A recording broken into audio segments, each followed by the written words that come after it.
Music director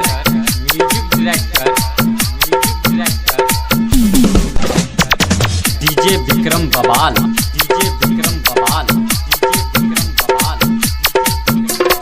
सब छौरी नाचै छै गे मैया डीजे पे कमर हिला क अपना पसंद के गाना बजावे मोबाइल में पिन लगा क बारे छे जबले जरलाई त छकमक करे उन बरतिया इन सरतिया आपस में नरे डीजे के तार छोड़ देलक कपार कान फोड़ देलक डीजे के तार फोड़ देलक कपार कान फोड़ देलक।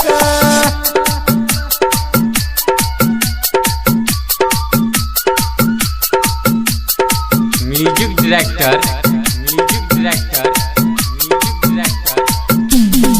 डीजे विक्रम बवाल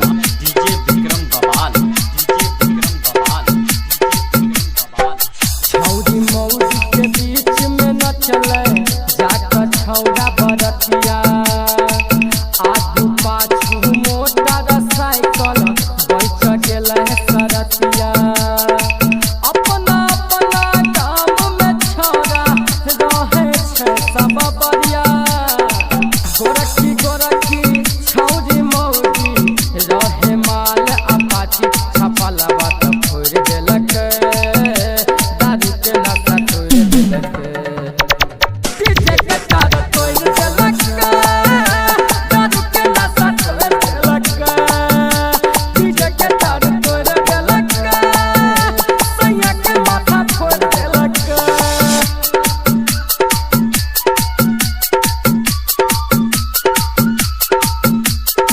म्यूजिक डायरेक्टर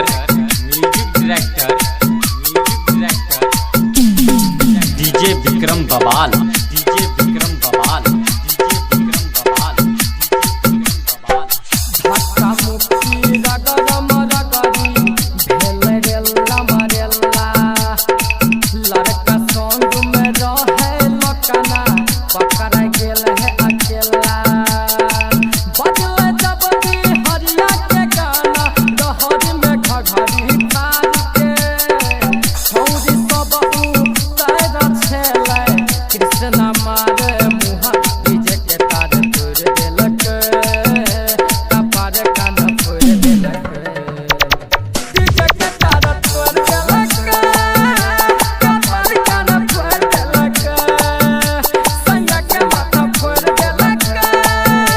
दारू के नशा तोड़ देलक। presented by Shivani Recording Studio।